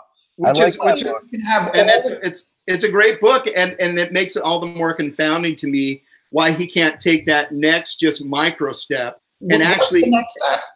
The micro step would be. He's a former Buddhist, right? Who basically is it former? Doesn't he still practice? He used to be a Buddhist. He was briefly a bodyguard for the Dalai Lama, which is a great story. He spent months in caves and all that, up to 2 years of his life in total, meditating with masters in India and Nepal. And he's jettisoned all the bullshit and kept the good stuff. That's great. The secular Buddhist in a way. I want to get off, Sam. I'd like to. I would like to make a comment if I could. Going back to something that Ed mentioned earlier, which kind of sprang into the whole Sam Harris conversation. He talked about scripture, and talking about religion, talking about scripture, saying that we can't go back and change the scripture. It's there. Yeah. It's there, and we have to deal with it or jettison it, because it's stuck there.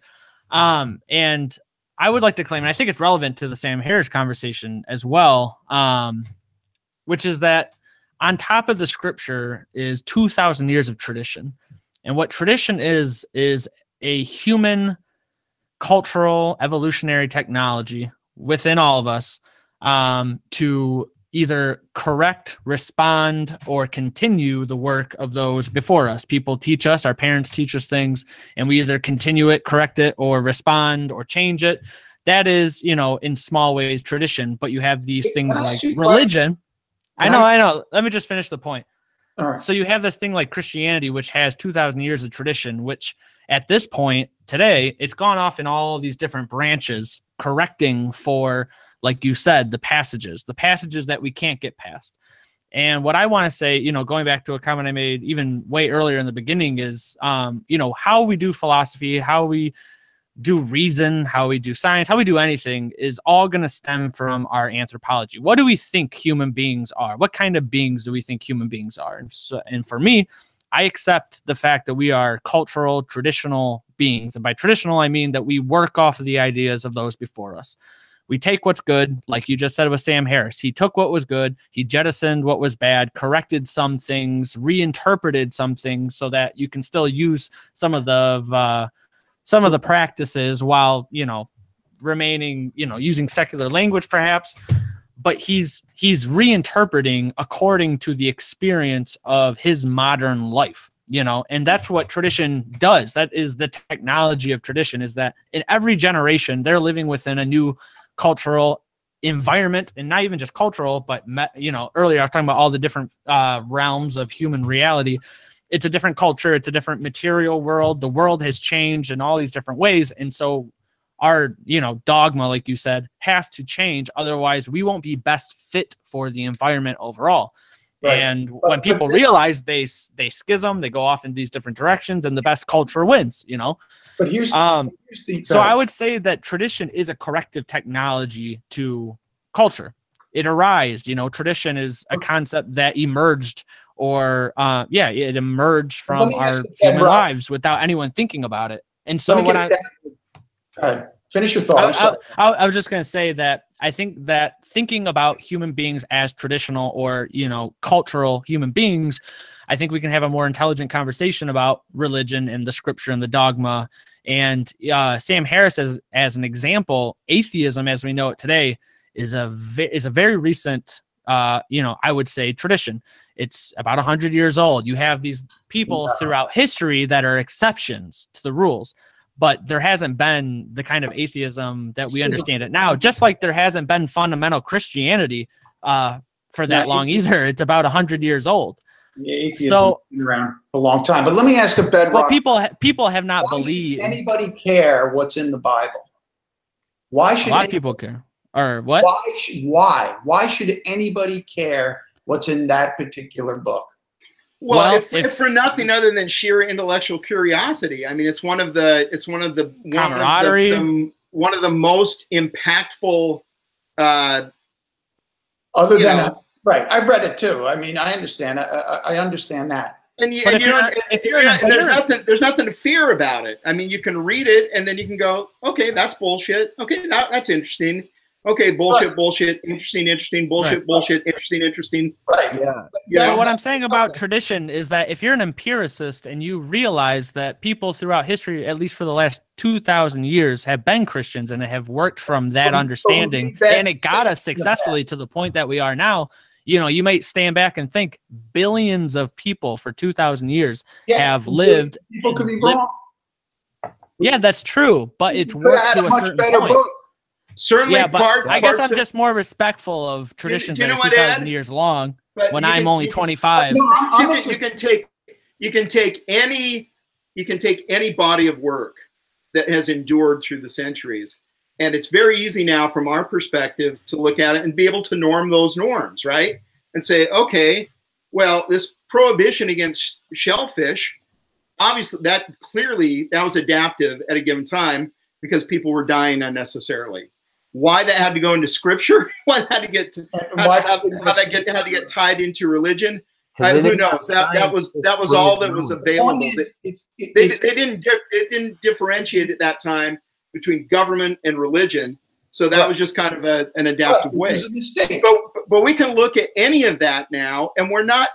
And the beauty of living in Canada or the United States or any place where there is, freedom of religion or freedom of belief, freedom of political, bent, whatever, is that we can now take a look at anything. We don't have to be held to scripture. Everything can be. The world is 53% of Americans don't believe in evolution because of the. Yes. Yeah. So how do we combat that, Ed? Do we combat that? Do we combat that by telling them they're stupid, or do we befriend them and first agree with them on the things we can agree with, bridge some way then from that agreement, and then and only then get into a position where we can convince them otherwise? I would say there's 100 different ways that has to be done. One of them is the Sam Harris way. One is the Christopher Hitchens way. One is the way you're putting forward. I do agree with that. Right. It goes back to what I was saying about having the democracy of different kinds of people. All we have is conversation. It's the most important thing. Yeah. So yes, I and again, I don't know that Harris goes around saying people are stupid.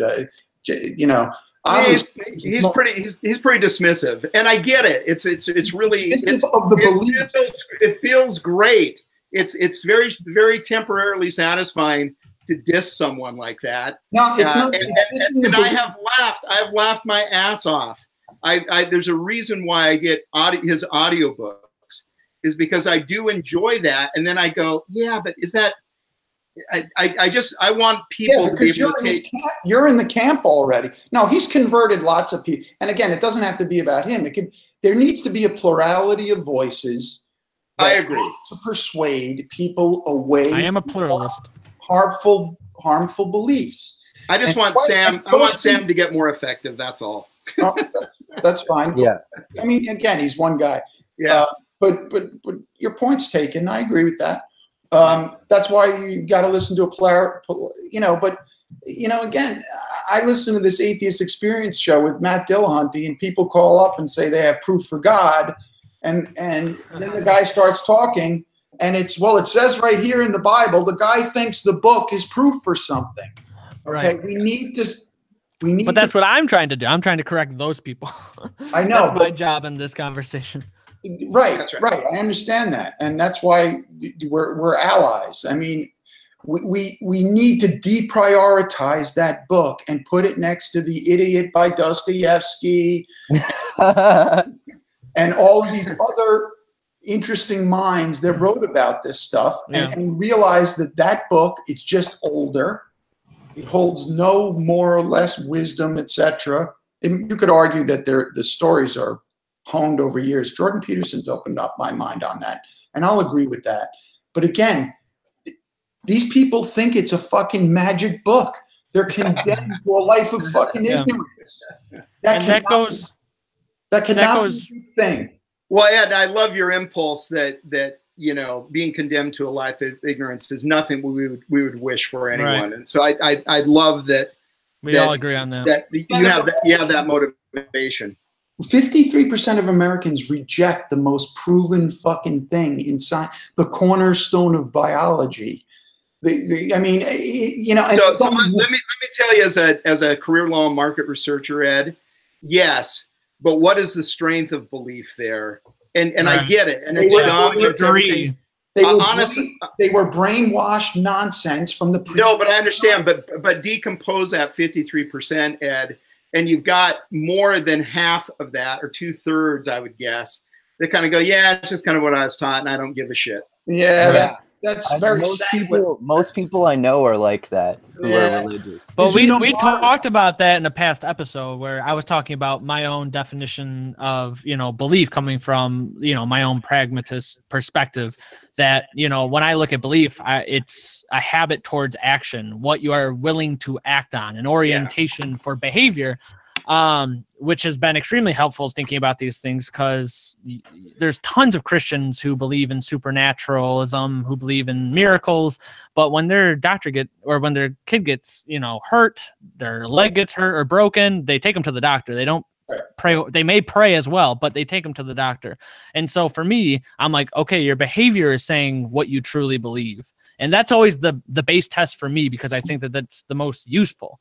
That's why I don't put so much weight in propositional truths and propositional assertions and statements.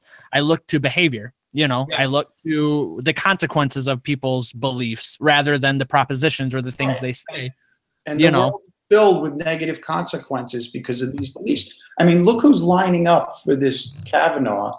And again, political conservatism, I really have no problem with, but I mean, like, Twitter is lit up with anti-abortion, anti-choicers, which I would guess, I'm guessing, I don't have the information, but 8 or 9 or 10 out of 10 of them have that position because of their churchy inclinations. Yeah. Well, I think that issue has become its own idol.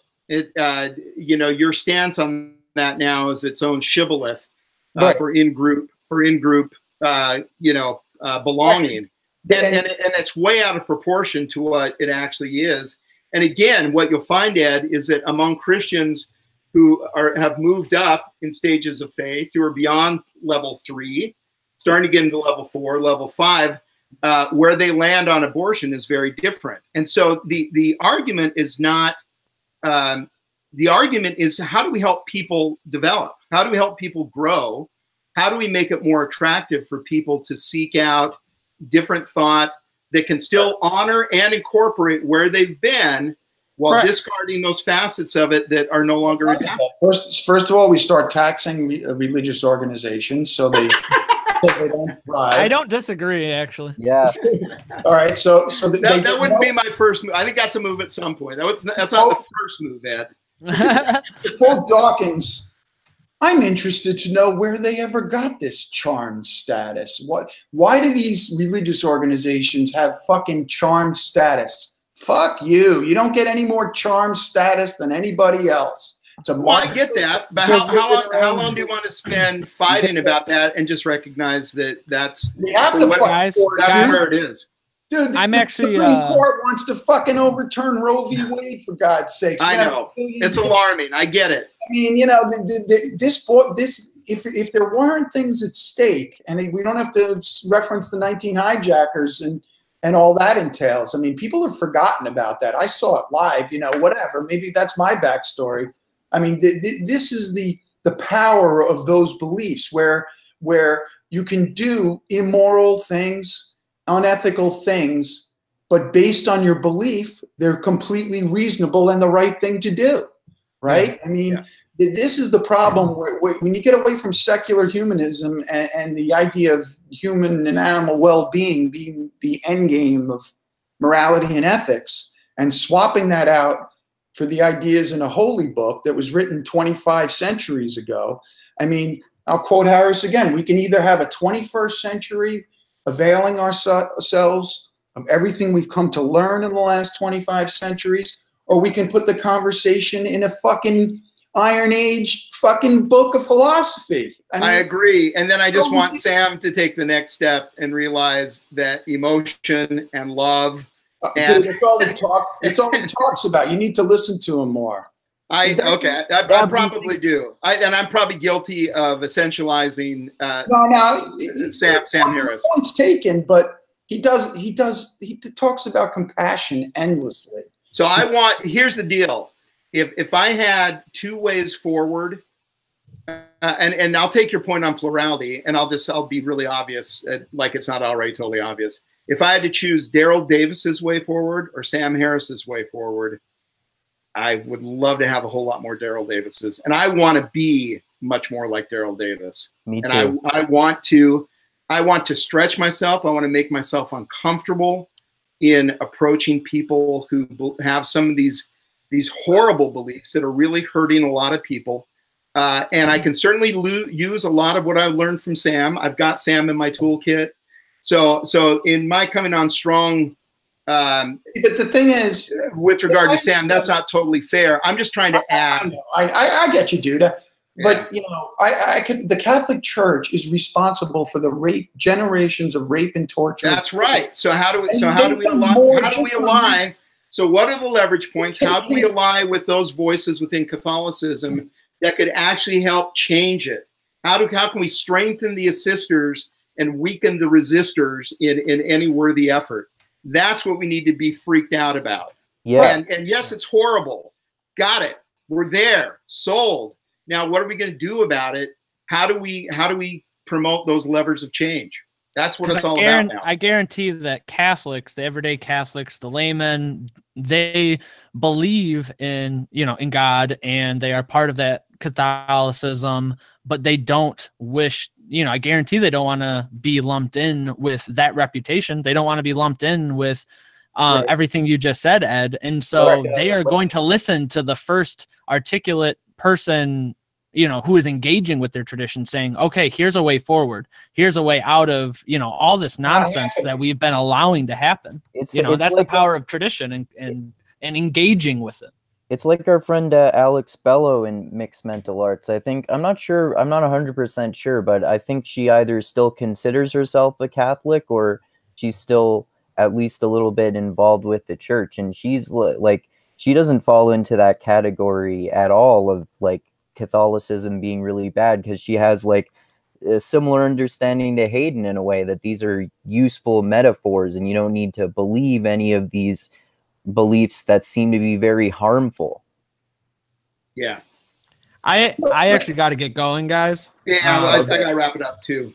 Right. Ed, I dig where you're coming from. I want to make it really clear that you and I, and it's human nature to focus on the small differences, and you've undoubtedly heard the term the narcissism of small differences, right? And how we too often heighten them. I am with you, Ed, on I would guess at least 90% of where you are. The principle of charity.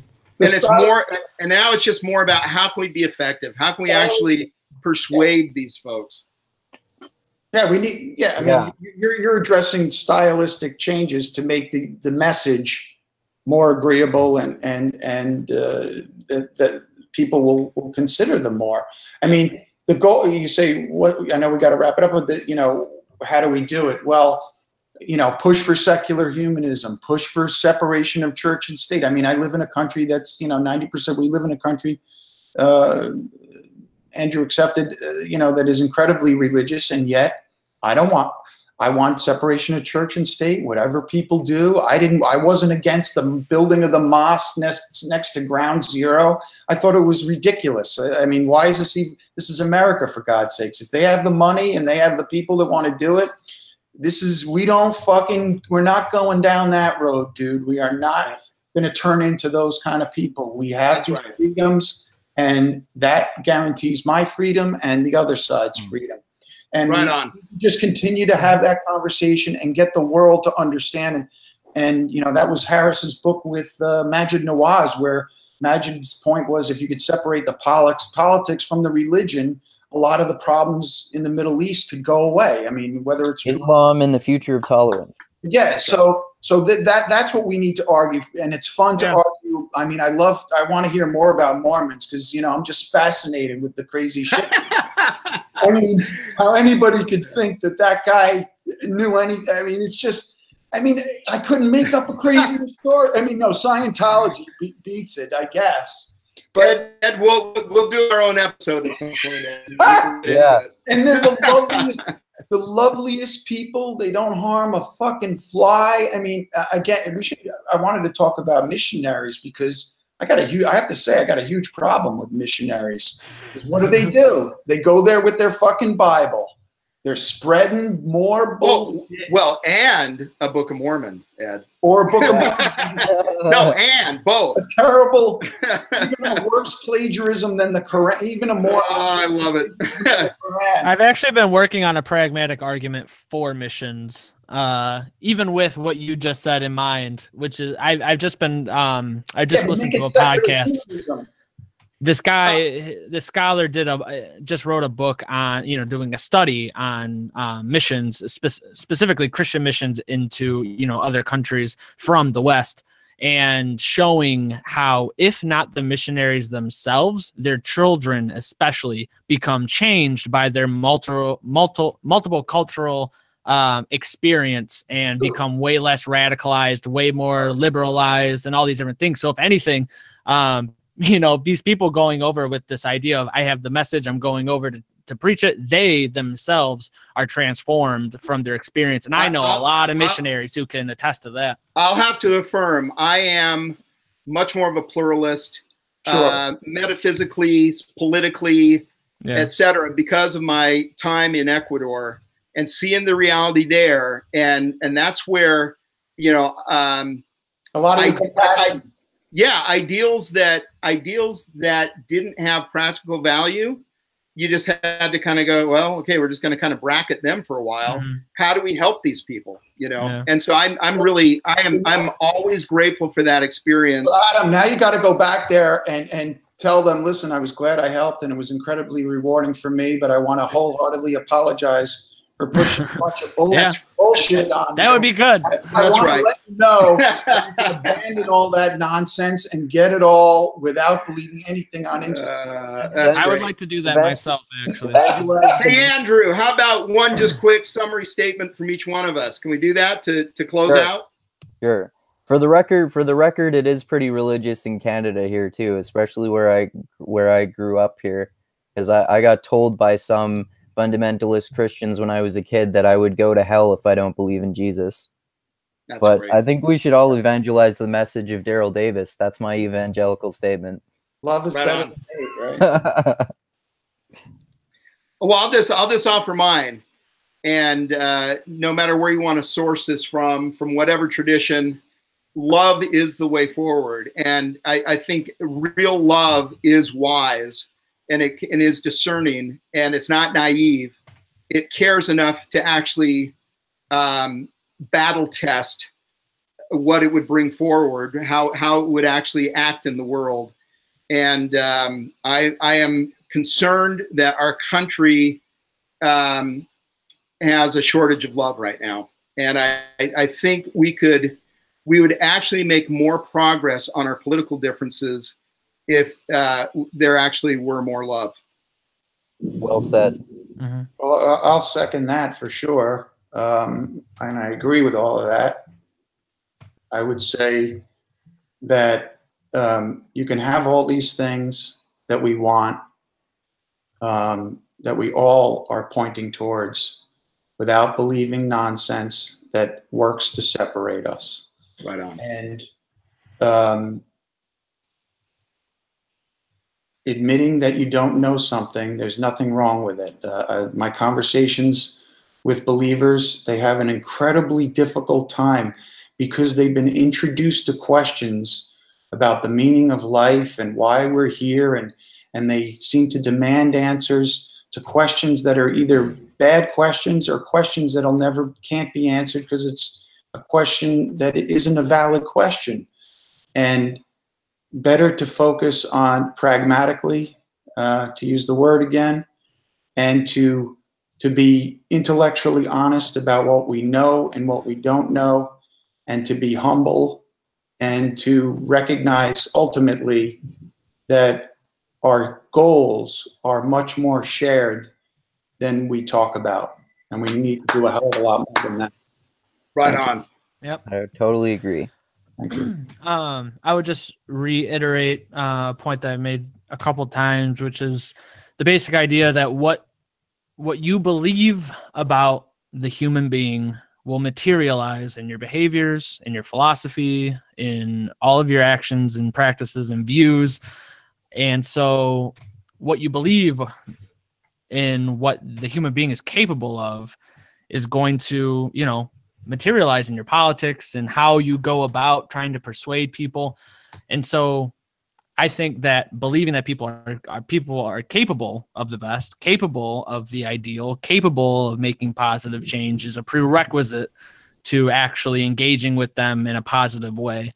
And I think that meeting people where they actually are, maybe even engaging with their tradition where they are and walking with them through that, open-minded, open-handed, saying that I think I have things to learn from you. Perhaps we can work together and walk forward. I think that is a much more beneficial way of persuasion, than all the straw men we've been bringing up, the idiot, the jerk, the asshole, the, super fundamentalist, whatever. I think we all agree that the person who is a lot more open and honest, and I really appreciate that with Ed, I said on a previous episode that we've both been coming to this, really open and respectful, even though we argue and we enjoy arguing. We're open to, having our perspective widen. I think that is the only way, if not the best way, to come at, any kind of persuasion at all. But yeah, so that's my last word. Awesome.